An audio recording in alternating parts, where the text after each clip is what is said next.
GM, welcome back to the Meebits Podcast. I'm super excited to have Mr. Eric Calderon, aka SnowFro, joining us for the second episode of the podcast and also the first episode we record post-acquisition announcement. Eric, woo! Welcome, man. Thank you for joining us. Thanks, Sergio. It's a pleasure to be here. It's a huge honor. Oh, the honor is ours. And obviously you have been such a big part of the Meebits journey for myself, and we'll dive into that. But let's just jump right into it. What are you up to? What have you been up to lately? I know you're super busy, so we'd love to just hear kind of like an update from SnowFro, who's so mysterious to a lot of people. So mysterious. Oh my gosh. Before that, I just have to say congratulations.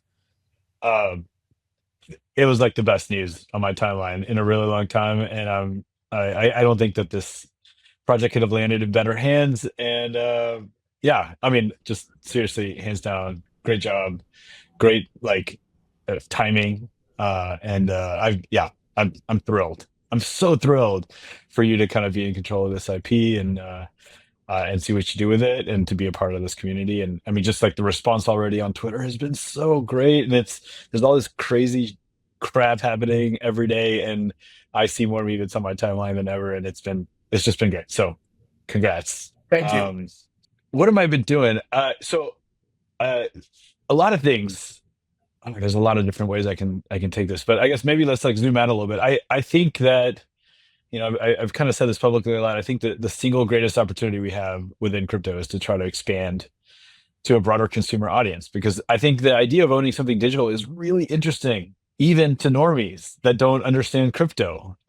And when they get a taste of what that is, it's really special. And especially once they kind of truly understand the connection between being the owner of something that's unique to them and digital, especially something like a Meebit that has a history to it. And I've dedicated a significant amount of my time on trying to just continue to sift through what it would be like for broader community engagement or broader consumer engagement.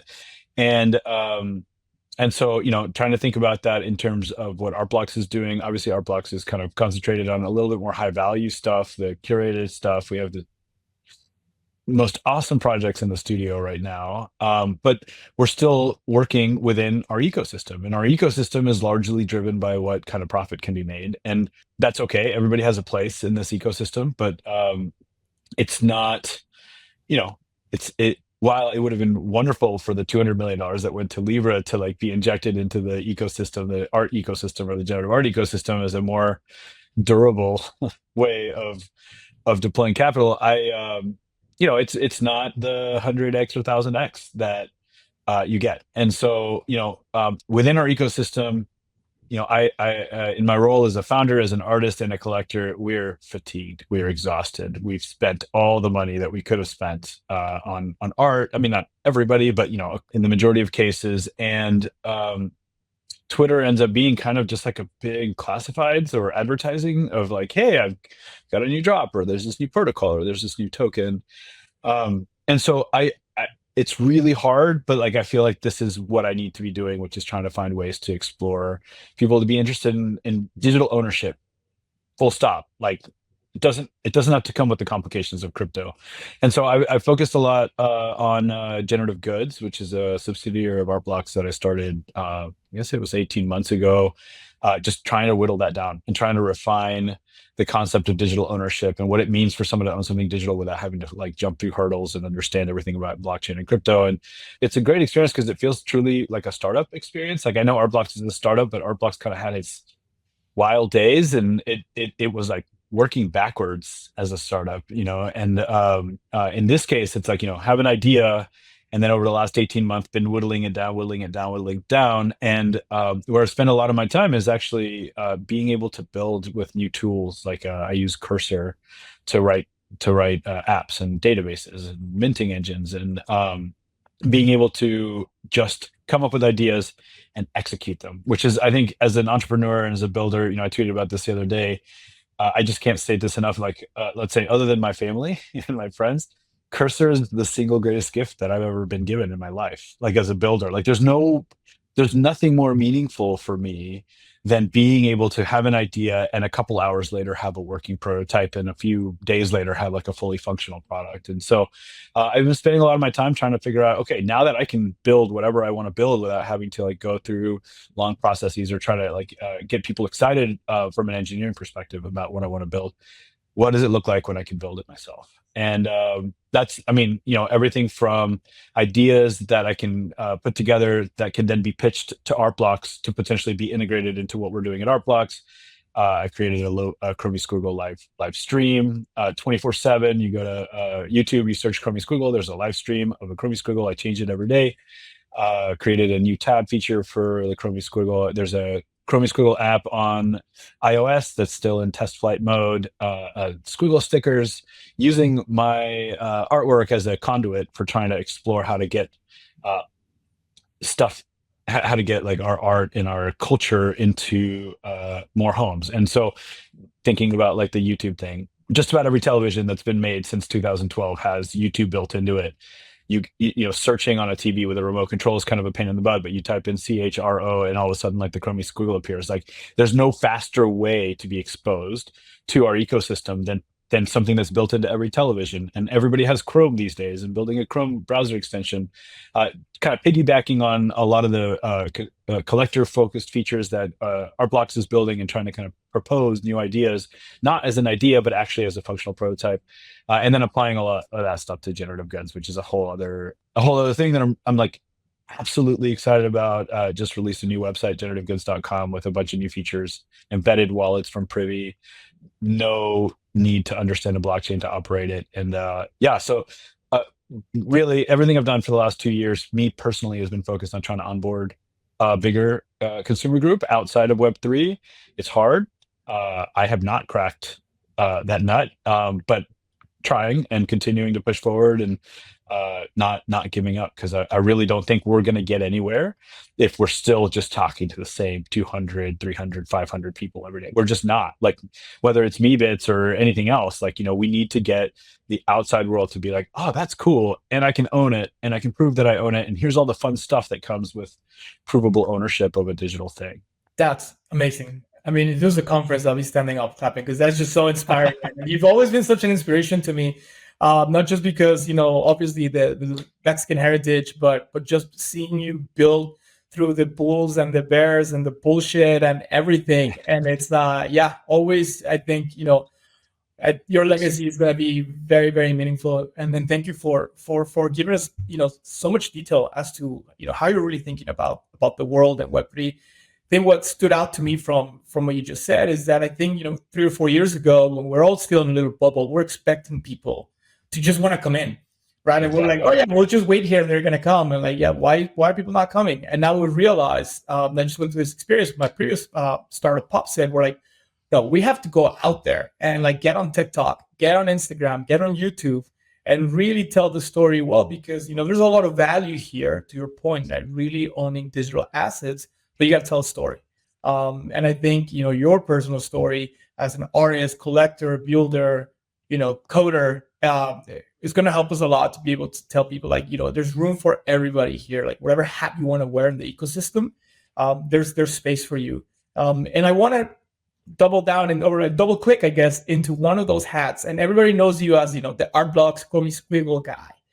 But really, I would say your journey, and from the conversations we had in the past, as a collector, started with CryptoPunks.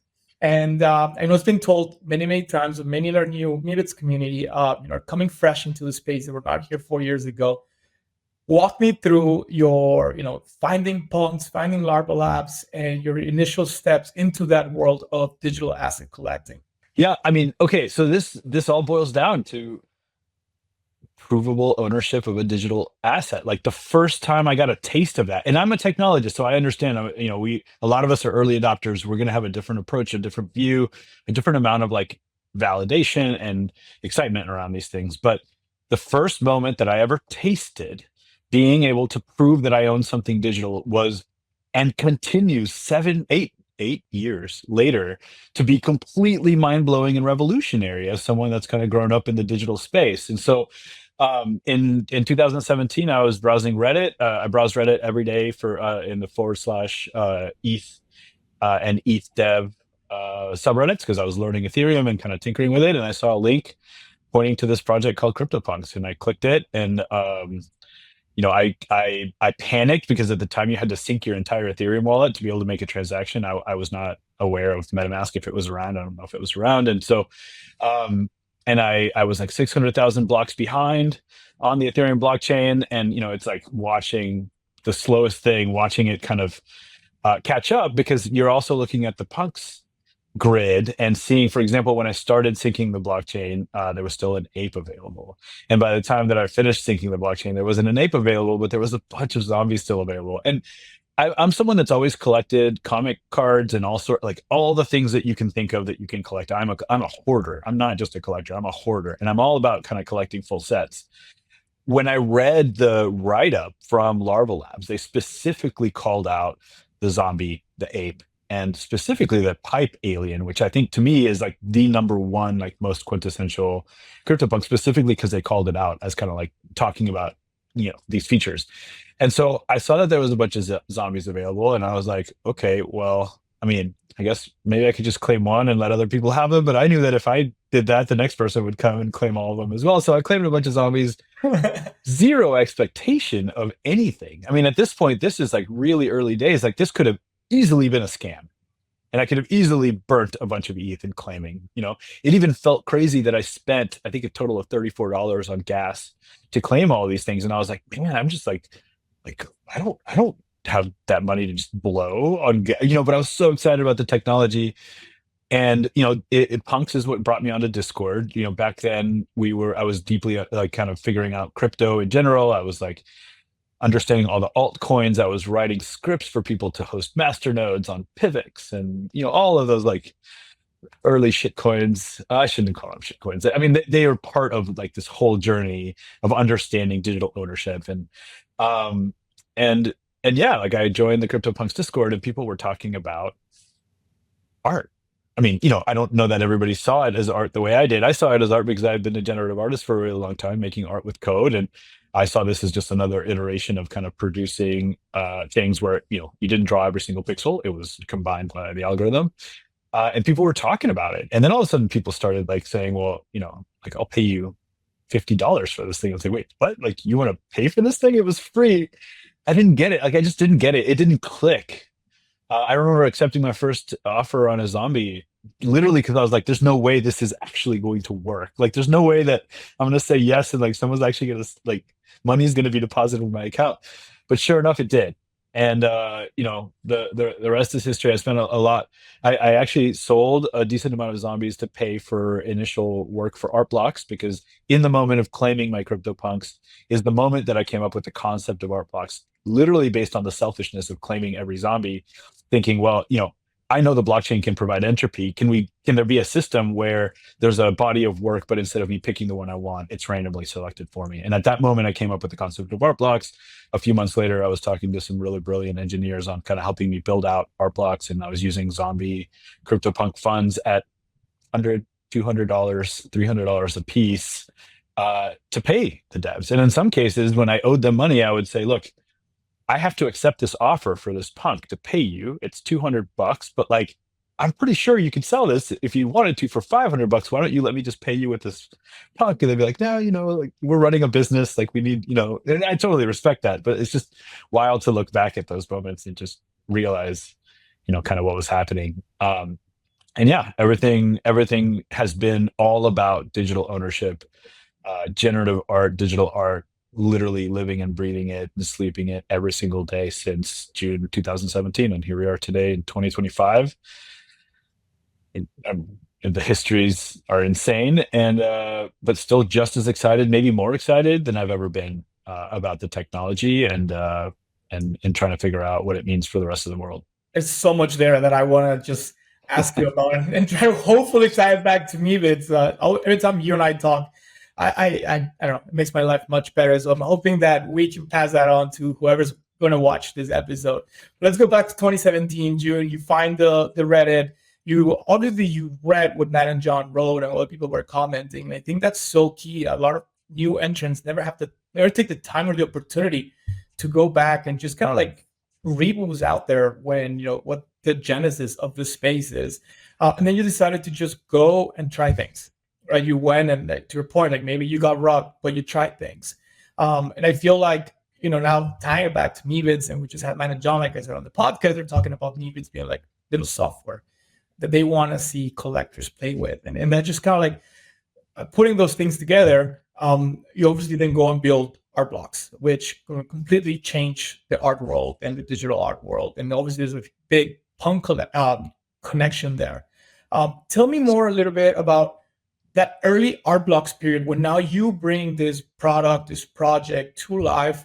Obviously your first mints were what, like $20 for the squiggles or something like that. 10,000 units available. I'm assuming because there was 10,000 punks.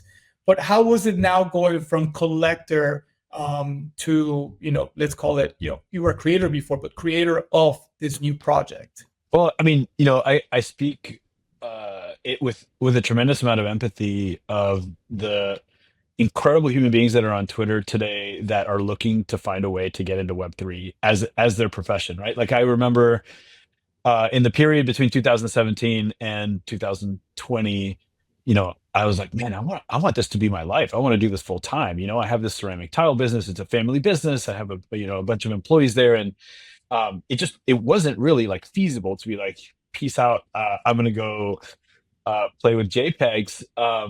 But like deep down inside, like that's what I was yearning for. Like I would see people accept positions in Web3 and be like, oh my God, like how cool would that be? I would see people quit their jobs and just full time, kind of interact in Web3. And like it was something that like was like a deep desire for me. And I think part of it is, so Art Block started totally as a hobby. Like it was a passion project for generative art. Like, how can I release work in a way, demonstrate variability, demonstrate what the blockchain can do, digital ownership.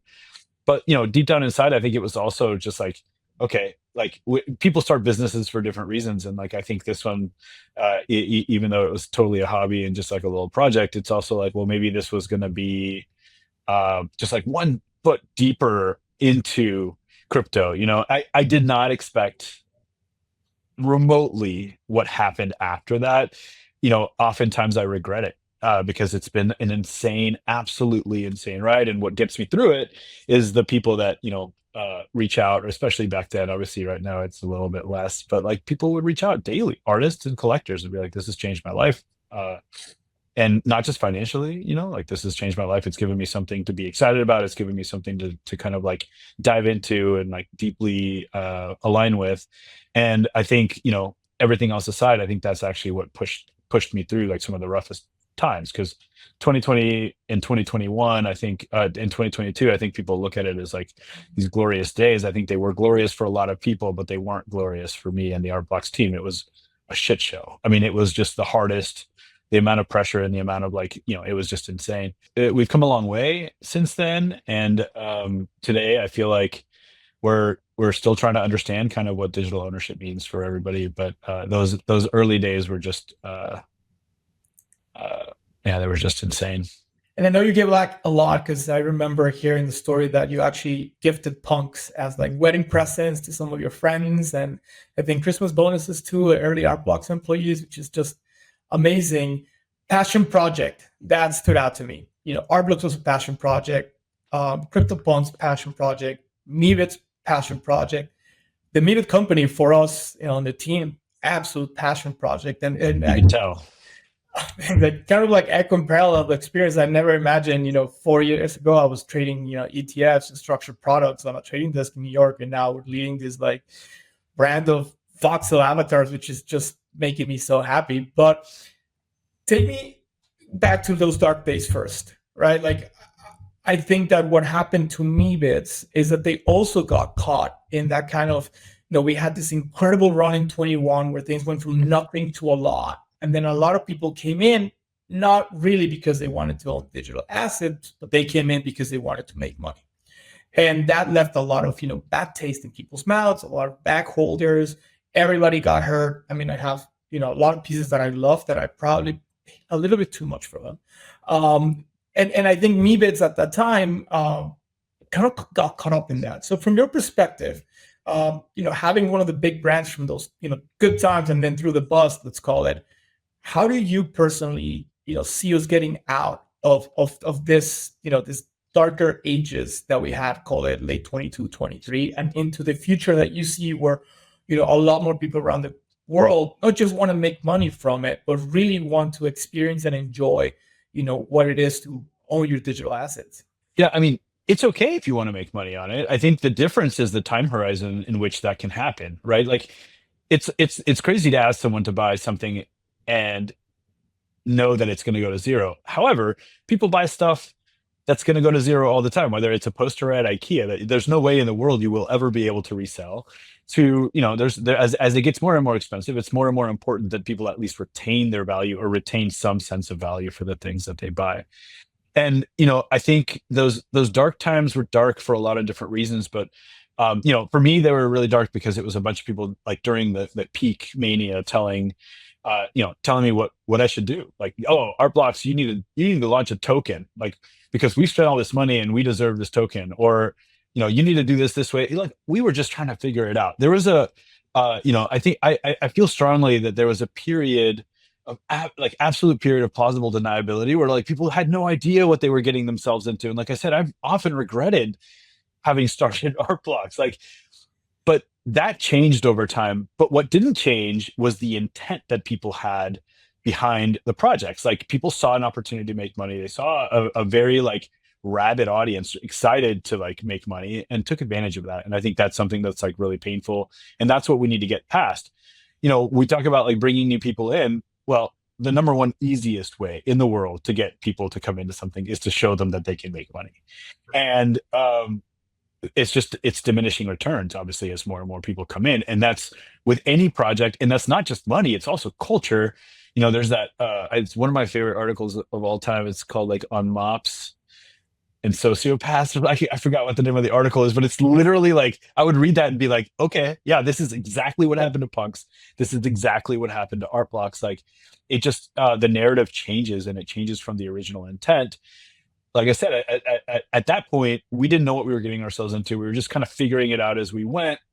Today, you know exactly what you're getting yourself into when you're starting a crypto project. And if you don't, like, I'm sorry, like you should just, there's so much history and there's so much past.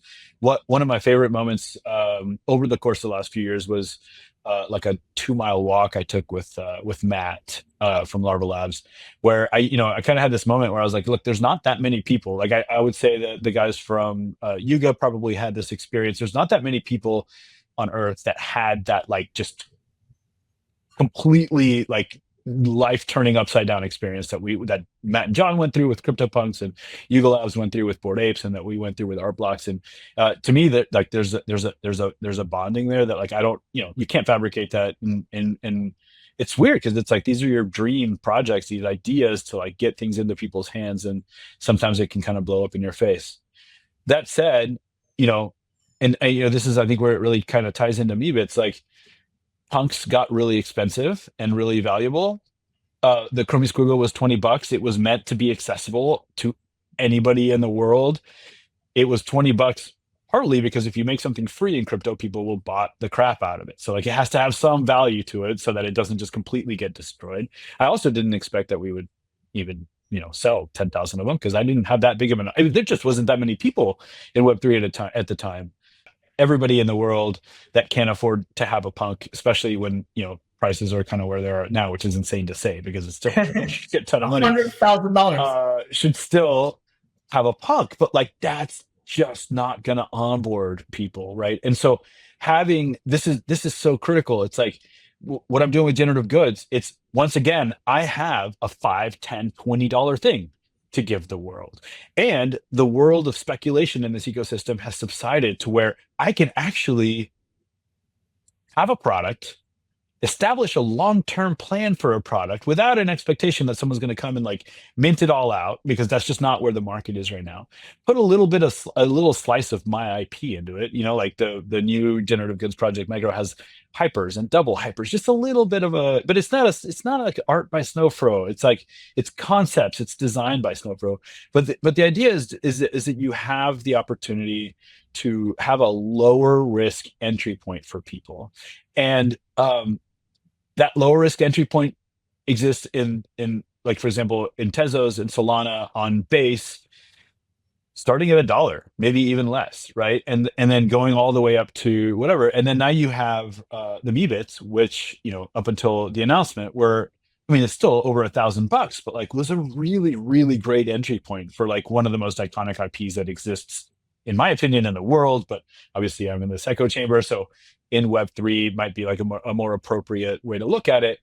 Like the Meebits provide that on ramp. They provide that opportunity for people to participate in something really meaningful at scale, to get a taste of what it feels like to be part of a community that's jazzed and excited about something where people are. I mean, I can't overstate, like, my Twitter timeline. It's just, for everybody, been so toxic, except for the Meebits, right? And like, it's just like the reason that Squiggles exists, like as an artist, like this is, I kind of describe it as like my signature as kind of a creator and a technologist, but also this thing that's meant to make you smile, because I think that we all need to smile a little bit more in the world. And like Meebits, like it's just really hard to not smile when you see these little like quirky, weird characters, especially now that like you're seeing more and more content and animations and like seeing people integrate them into things. So I see the Meebits as a really wonderful entry point for people. And the last thing I'll say, you mentioned like gifting punks. Like I stopped gifting punks when they were $200. I gifted them because I was just so excited about what I was doing. The eye rolls from, my poor wife that had to deal with me over those years, where I'd be like, well, I'm going to give them a punk for their wedding. And she'd be like, look, man, like nobody wants this. Like, what are you doing? Like, this is, and I'm like, look, whether they want it or not, like, this is what I'm passionate about. I'm excited about this, and I want to communicate. I want to share with the world. So once again, like, maybe Meebits are a little bit expensive to be gifting, but maybe not. Like $1,000 gift to like give someone a taste of what we're doing is, I think, way more exciting, let's say, for a graduation present, than giving a kid $1,000 cash that they're going to go blow on something. I mean, maybe if they're going to use it for their college dorm, that's different.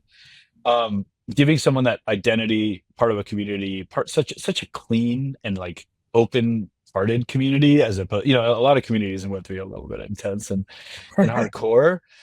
And yeah, I think we just need to keep finding, like, again, this is what I'm doing with generative goods. I'm just trying to find things that people can gift to somebody without it being like a big hole in their pocketbook, to get them to have a taste of it, so that then they're like, oh, this is interesting. What's next? And the Chromie Squiggle is not that, unfortunately. Like, it's just, I can't look at some random stranger in the eye and be like, yeah, you need to buy a Chromie Squiggle. Like, that's a lot of money, and it's just, it's just not an entry point for 99.9% of the world. I think Meebits serve that significantly better than any other IP in this ecosystem right now, at a reasonable entry point. It's still a lot of money, but it's reasonable. And that may not last forever. And I'd say, as and I mean, you're not asking me for advice in your new venture, but like, it would be really important, in my opinion, that in your organization, as the value of these things potentially goes up, that like you're thinking about that next entry point and making damn sure that entry point isn't targeted to the crypto audience, because we're all fatigued and exhausted of spending money in crypto. Like, it's because the sad part is because everything's so damn cool. It's like we want to buy everything that comes out, right? But like, there's a limit. There's actually like a ceiling to how much money there is to spend, especially within this community. But like, marketing and targeting something outside of Web3, to me, it's all about being additive and being extractive. And I spent the first few years in crypto being additive, helping people understand punks, helping people understand crypto, autoglyphs, all these things. Then I launched art blocks, and I think that actually, like, it's like you have this like needle, like additive to extractive. Like, I wouldn't say art blocks was extractive. Like, that wasn't the initial intention of it. But I was like asked, like I was pitching something for people to buy, and so that's automatically extractive. And then Art Block Summer kind of made it additive for a while, completely out of my hands, but it made it additive. And then Art Blocks has grown into a business, and the business needs to survive. And so all of a sudden it's like, well, after Art Block Summer, it's like, well, we're still helping artists release work, and we're still putting stuff out there. And so then the needle kind of starts coming back down. And one of the things I tell the team regularly is that we as a company in Web3, because we are not a company in the real world yet, because the real world still doesn't give a shit about anything that we do. Although from a museum institutional perspective, we're seeing significant like interest in what's going on over here. We should be neutral or additive. And one of the things that I kind of try to hype my team around the idea of like expanding outside of Web3 is that I would see an organization in Web3 that was highly extractive to the average consumer. And I'm not using extractive as like a rug pull. I just mean like you are doing very well financially selling digital crypto goods to non-Web3 people. Within Web3, I would see that as highly additive. Like you are successfully putting these things into people's hands. I don't know of a better way to demonstrate additivity within the small, tiny community that we're in than showing that you have a product that's interesting. And so this is where I put Luca with Pudgy Penguins. Like he's demonstrated extraction outside of Web3 in a way that I can celebrate because it's new people without having to understand crypto, kind of understanding and onboarding into this. And so when I say, you know, like a on ramp for people within your organization, you know, I think there's an opportunity to help people that are not in Web3 become onboarded, become excited, curious, and unlike a squiggle or a punk, it's not that big of a stretch that you get someone to buy something for $100 or $200, blow their mind, they go down the rabbit hole, they save up 2 or 3 months to buy $1,000 or $1,500 Meebit. Like that's not that big of a stretch to me. And of course, you can't suppress the price or control the price, as we know, but you know, I just see it such an opportunity with the Meebits IP and the genuine nature of the community. There's really not a lot out there like it. Yeah, I would say I'm slightly biased to agree with that. No, yeah, no. For us, I think we have the huge benefit that we've watched you and everybody that's been in the space for 4 years trying to execute. Have some really big wins, some really bad losses, maybe some mistakes, decision making, some luck. We're taking everything that we've seen, from our perspective, to really try to develop our own strategy. And I just put on like a little MBA here for Web3 and digital asset business. I love it. We're gonna package it as the Meebits Web3 MBA with Professor Calderon. There you go. I want to jump back into Meebits though, because I think a lot of our audience is just kind of like wants to hear about SnowFro's love for Meebits. Obviously, if you look on chain, you can tell that SnowFro has a massive Meebits collection. And it wasn't just airdrops. A lot of people have Meebits because they had a lot of punks. But when they launched, you actually went and bought a significant number of them, especially very rare ones. So first, initial reaction to when Meebits got announced, what was going through your mind? Yeah, I would love to hear about that. Well, okay, so as a big Punkit autoglyph holder, I got to claim a bunch of free Meebits. So I didn't need any more Meebits than I claimed. But I do think that my single largest spend ever in Web3 in terms of ETH has been somehow the free Meebits were not enough for me. And somehow I then went and watched the DA drop and realized that it wasn't going to go below 2.4 or whatever. And then went in and literally turned my wallet upside down and spent every ETH that I had on Meebits at the time. And why? Well, there's something about the collection that really appeals to me. It was the expansion from 10K to 20K, I think, was really interesting to me, right? It kind of demonstrates a step in a direction towards broader adoption. The way that the collection was put together with all the different features and all the nods to, for example, Flamingo DAO, like that, man, that like hit really hard. Like I was like, man, I really want one of those. I don't have one of those. Like the nod to the glyph and like all the different kind of punk nods as well. And I'm also just like a big fan of Matt and John and Larva Labs. And so, I wouldn't be here if it wasn't for them and wanting to support them and wanting to be a part of that. And participate in their new project. And, all of those things together, like I could not help myself. And, I bought Meebits over the course of multiple hours because at the time I was still going into my tile office every single day. I mean, and so every single day I'd go in and have normal tile meetings, just like when I almost missed autoglyphs, right? Like I literally was in the middle of a tile consultation with a client. I was like, excuse me, I need to go to the bathroom. And then I ran back and like minted my autoglyphs because it's like, holy crap, they announced it that same day. And like, nothing is more important in the world than like what's happening in this ecosystem. So yeah, I mean, in between meetings, I would mint some more and be like, this is dumb. Like, why am I got all these free ones. Why am I buying more? And eventually I ran out of ETH and stopped buying. What's interesting from a rarity perspective, I didn't actually get to mint anything super rare. I think the most rare thing I minted was an elephant. I was super jelly of the people that minted like the visitor, and I 5 out of 20,000 for the dissected was like, it's never gonna happen, you know. But I had these zombies, and I was very fortunate to get to make some really special trades with Han. Han, the creator of CryptoQs, which is also a very early and awesome participant in this ecosystem.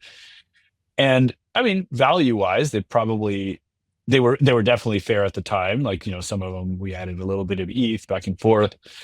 The capital gains when you realize that when you trade something and don't actually get money for it, like really, really hurt me. You get excited about this opportunity to trade, and then all of a sudden, like next year, there's like a $200,000 tax bill on like a thing that you didn't actually get 200. Like that was hard. And I've learned my lesson there, of course, with like things like that. So yeah, so I got a visitor, never with any thought that I would ever be able to get the dissected. And then Han reached out. He's like, hey, you want to trade for a dissected? I was like, wait, what? Like, there's only 5 of those. Like, it's, I think, the rarest asset in crypto, like from a collection. Like a lot of collections are 10K, and like the rare ones are like, even if there's only 5, this is a collection of 20K. And at this point, I've, I don't know if you know how many people know the story, but like I also have collected every single autoglyph and every single CryptoPunk, with the exception of an alien. I only have 10% of an alien, which to me is just like this thing. I have nightmares about it because, at this point, like I feel like the most grail collection in the world could be every Meebit, every autoglyph, and every CryptoPunk. But I think the punk alien ship has sailed, and that's okay. And I have 10% of one, so it's almost like I have a full collection. But yeah, I have this sickness, this disease that makes me want to have like a full set. And so you analyze the collection and you realize, well, there's too many different tattoos and too many different t-shirts. You look at, I do this for art blocks collections every single time there's a release. We're building this into generative goods collections, like thinking about set building, like what is an achievable set? And interestingly, with Meebits, there weren't too many achievable sets because there were so many one-offs in each of the different traits. And also having like a collection of one of every t-shirt type is maybe not like the most exciting thing in the world. And because like the rare traits were listed as separate types or separate features, you could never get one of everything. Like with punks, you have one of every attribute, but with Meebits, like it was almost impossible to do that. So when I saw that there was this chance that I could have a full set of Meebit types, I got really fired up about it, got really excited to work with Han on that. Did the deal, and yeah, finally put together this like beautiful set, which at some point, I guess maybe now that we have all these cool AI tools, I need to like animate and start talking to each other and stuff. So because I think it's a pretty fun collection. But I have them all framed and on my wall as a set, and I think it's yeah, I don't know. It's just one of those things in life that like I get really, really, really driven to for some reason. I think it's just a biological thing, and that's where it's at. Awesome. And you are, well, as far as we know, the only individual collector with one of every phenotype. And to your point, that complements your only individual collection of one of every punk attribute and one of every glyph type, which is just. I think Flamingo DAO has one of every punk now. But regarding you are the only individual. Oh, I see what you mean. Okay. Yeah. I mean, that's wild. And, that's why that all those assets live very far away from my house. And, like, it's just like, it's just untouchable stuff, right? Like, I remember the only time I've ever like used those vaults is to delegate them on Delegate XYZ. I remember burning the seed phrase and just being like, all right, I'm not going to see you again for a while. Those are like, life collections, hopefully passed on to my children. And, or institutions one day. Like, I don't know, it'd be pretty cool to see, a set like that at the Smithsonian one day, because I do think it's that important. These collections are that important, but yeah, we'll see. Oh, that's amazing. I think, the first time you share that with me, we were sitting out for dinner in Vegas at CES, and it was rough per market times, and I was feeling pretty down because I had really staked my. See, I spent a lot of either, and I passed up. It's more like opportunity cost, things that I could have bought that would have made me money, and maybe would have bought more Meebits with the profit, regardless. And I was like, I don't know, man. I don't think this metaverse stuff is really working out for Meebits. And you sat me down and you were like, Meebits are art. And that moment, you looked me in the eyes. I have a picture of that dinner. Never forget. They're like, Meebits are art. And that, honestly, that I could trace back everything that we're doing today to that specific moment when you said Meebits are art, and then you told me about your extensive Meebit collection. I would love to hear more about your perspective on. We heard about your excitement because they were Matt and John's, creations. Your excitement because you're somebody that likes to collect full sets. But Meebits are art. What type of art? How do you see them, play a role in the future of this new canon that we're writing in the digital art space? There's a lot of different opinions on what art is, right? Like, some people look at punks as art and some people don't, and I think that's phenomenal. Because I think it inspires conversation. First of all, just shout out to Sam Ewan for bringing us together in Vegas. That was awesome. And Yeah. he's just the most amazing bringer of people together. Love that guy. When I think of art, when I think about like who I am as an artist, for example, my drive as an artist is to touch as many people as possible, to like have as my thing. It's like I spend a lot of my time right now on like art that you can wear, right? Because like we all walk around every day, and like we have things like that you can demonstrate that you are part of a community. Especially with like the generative 101 of X concept, you're an individual as part of a bigger community and bigger family. And obviously, when something is provably digitally owned, it's even cooler because you can prove that you are the only one that has that. There's a massive like kind of performative act element of what gets me excited about this ecosystem on a daily basis, whether it's like directly performative, like Operator's Human Unreadable, that actually kind of took and choreographed pieces from that collection, which is, I think, one of the best collections that's ever been released on our blocks, to something like this that inspires conversation, that makes people start talking about like what's art, what's not art. I mean, right now with AI, that conversation is just very front and center. What's art, what's not art? What does it mean when a human makes things, when a human doesn't make things? If a concept or an idea touches a lot of people, inspires conversation, makes people reflect, self-reflect, think about what they're doing, to me, it's art. And there's something personable about the Meebit that CryptoPunks don't have. I mean, maybe unless you're like a true punk, like the real like mohawks, but like there's something like goofy and personable, and at least maybe that resonates with me because I try not to be like a super serious person all the time. And so when you think about how you design a project like Meebits, and you think about like, well, I mean, the sky's the limit. These guys are brilliant. They can do anything. They can create anything they want.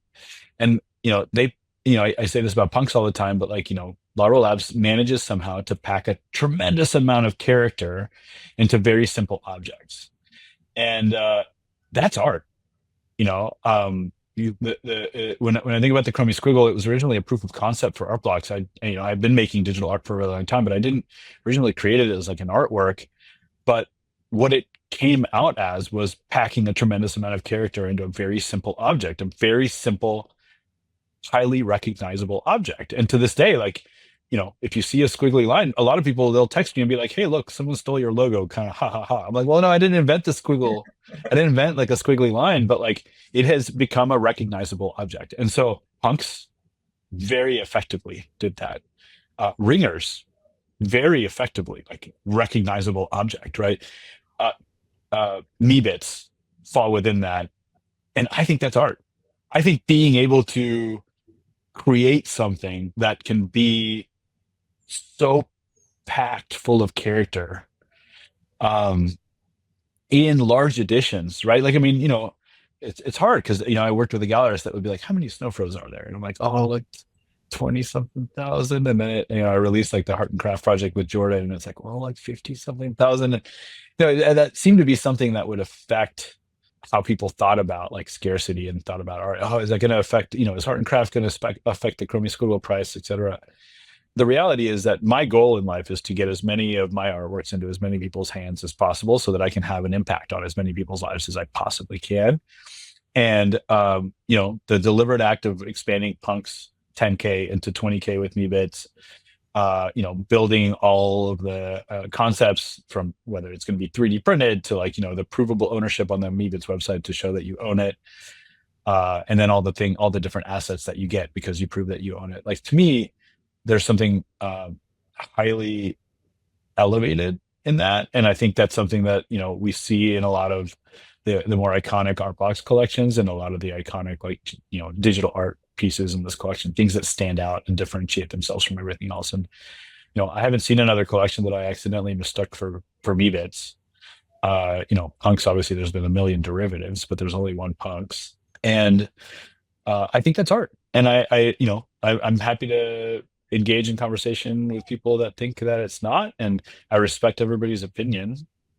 But the movement that comes with an item, like a specific item, a digital asset, what it represents, what it means, how people react to it, how people create, how people maybe break out of their shell a little bit with these goofy little things, is art.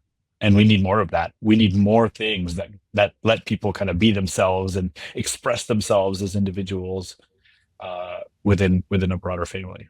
I love that. I'm gonna listen to that whenever times get dark. I'm not so cyclical. There'll be some, low points in our journey at Meepco, but definitely gonna clip that and just remember that, because it's hearing it from somebody like you, I think makes such a big difference. And I hope the audience can really understand the impact of, that perspective coming from SnowFro, right? And everything that you represent and all the lives that you've been able to change, and just kind of like passing it on as, you receive stuff free from Rubber Labs with the Punks. And it's just kind of like an awesome chain of events that I think is really going to push the space forward, to bring the joy of digital asset ownership. And with our goofy little voxel characters.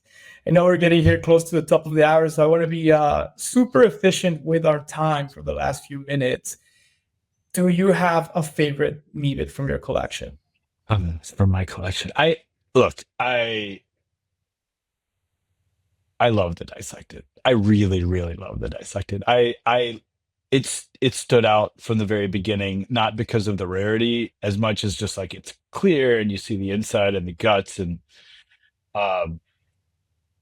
to me that represents a lot, like, showing who you are on the inside. Like, there's paths there in like the Chromie Squiggle with like the ribbed, kind of showing a little bit of like our true self inside, like otherwise it is shielded kind of existence that we live in. Like, to me, that total transparency in the Dissected, I don't know, I think it's brilliant. Being able to see the brain, being able to see the bones, like I just think it's awesome. It's not because it's rare. I'm picking that simply because I guess it's just like really resonates with me as a person, trying to be as transparent, trying to be kind of just like, this is who I am, like take it or leave it. And the Dissected is very much like, this is who I am, take it or leave it. And to me, I find that very attractive. And obviously, I don't get to talk to too many Dissected owners because there's so few of you in the world. But geez, you just put the Dissected and like this whole different philosophical plane for me. I'll never see the Dissected again. I actually found it very goofy when I saw it. I love it. But now it's like, that's amazing. I love that. So that's your favorite type. Now, do you have a favorite trait within the collection? I'm torn between the glyph and the flamingo. Sure. Yeah, I can't pick one over the other. But as a member of Flamingo now, that was just so damn awesome and so meaningful. And hopefully one day I can kind of get my hands on one of those. I don't browse the secondary marketplace very often. I bet you over the last couple of years, I probably could have sniped one with a flamingo on it. I don't know how. You'll be surprised, actually. All the rare attributes like that, they don't ever come to market. And if they do, it's like a really ridiculous price. I think the last Punty traded at 50 Ether 2 years ago, and there hasn't been one listing even over the last. Wow. There's no rare types listed today. We're recording this February 21st. And there's a skeleton that I bought yesterday. There's no more skeleton. There's Dissected, nothing listed. All the rare stuff is just vaulted, put away, which actually makes me happy, but I also wish there was better ways for people to see the depth of the collection Sure. takes that Matt and John put Do you into it. know who the other dissected owners are and like the visitor owners? Like, do you kind of have an idea of who they are? I see one guy posting on Twitter every now and then. I think he owns Mr. Twitter, but Meebs like, as the studio yeah, that's like Mr. Meeves, incredible. I such a actually, good name. yes. So I know that the owner of the full Make It Dissected, they lent us the model to make one of the season Meeps cards, which Cool. Sula turned into this amazing, holographic things. I don't know the rest. We've been trying to get a hold of like the largest. We know a lot of the large holders, but not like a specific one. I think one of your Flamingo members owns 2 visitors. And yeah, so definitely if you guys are watching this, hit us up. We'd love to connect. Maybe have like a little rare type. Create a little Telegram chat. Yeah. Dissected is there Telegram an chat. alien Sorry, punk? Sergio, you can't join. Sorry. I'm just kidding. Is there an alien punk chat out there? Wow, there should be. There should Maybe be. about it I because can you be already rate have limited. 10%. I can be rate limited to like only talk, 10% of the time. That's fine. Only read 10% of the messages. I bet. No, man. Again, thank you so much for taking the time. I know you're super, super busy. I know you have a lot of other projects. I also know there might be some Meebits involved in the future, some of the stuff that you're working on. So we're excited to Some potentially. fun ideas with Meebits. I can't wait to integrate Meebits and agency, AI agency, and kind of start doing some stuff with my little family of Meebit. So yeah, we'll see. Life gets in the way. I created a Meebit. I think I tweeted about this. An agent for helping me do the Chromie Squiggle live stream, and in testing, it got suspended from Twitter, and so I had to start over, and it's just really frustrating because anyways, I think I tried to do too much. So yeah, I'll get back in it now that I got this generativegoods.com website out, and I'm proud of it. I'm excited about it. I can now kind of focus on some of the agent stuff again, which I'm excited about. But we can't wait to see this SnowFro Meebit AI agent out there in the wild. And then, any last minute thoughts about Web3, digital asset ownership, Meebits, Larva, SnowFro, Squiggles that you want to share with our audience? I don't know. I just want to congratulate you again. This is so exciting. You could not have gone to a better person. Keep your shit together because it can be a ride, man. But you can handle it. You've been through a lot, and so yeah, I can't wait to see what you do with this, and I can't wait to see Meebits in a broader consumer context, which I think is something that you guys can do and bring to the world. So can't wait to see what you do. Thanks, man. I really appreciate that. And also, I'm really grateful to have the team that I have around me and then our, financial support and everything. So thanks again for the kind words. Thanks again for, putting an hour out of your very, very busy schedule to come in and talk Meebits, Web3, businesses, bull markets, bear markets, hoarding digital assets. And yeah. Oh, final question. There was a lot of questions from the community. But one that I do want to ask you, when are we going to see the dissected on the SnowFro PFP? Oh my gosh.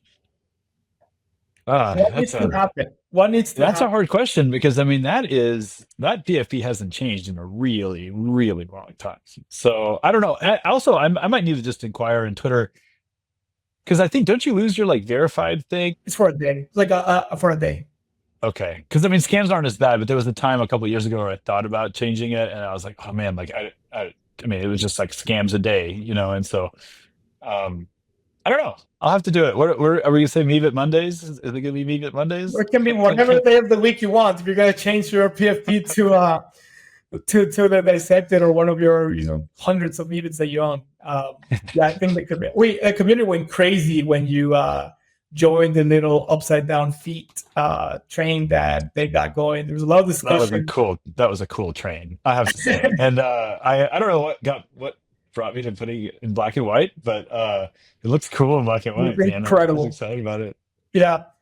All right, my friend. Well, thank you so much. I think we have a lot more to discuss, so we'll hopefully get you back on the pod in a few months to catch up and see, everything that's happening on the generative good side, obviously the art block side and the Meetco side, and then a lot of other things, new collectors that you've been building, good friendships with. Shout out to Canvas. They've been amazing patrons of the ecosystem and supporters, and so many other folks out there. So yeah, thank you so much for being part of the Meebits journey, the Meebits story, Meebits podcast, and Meetco history.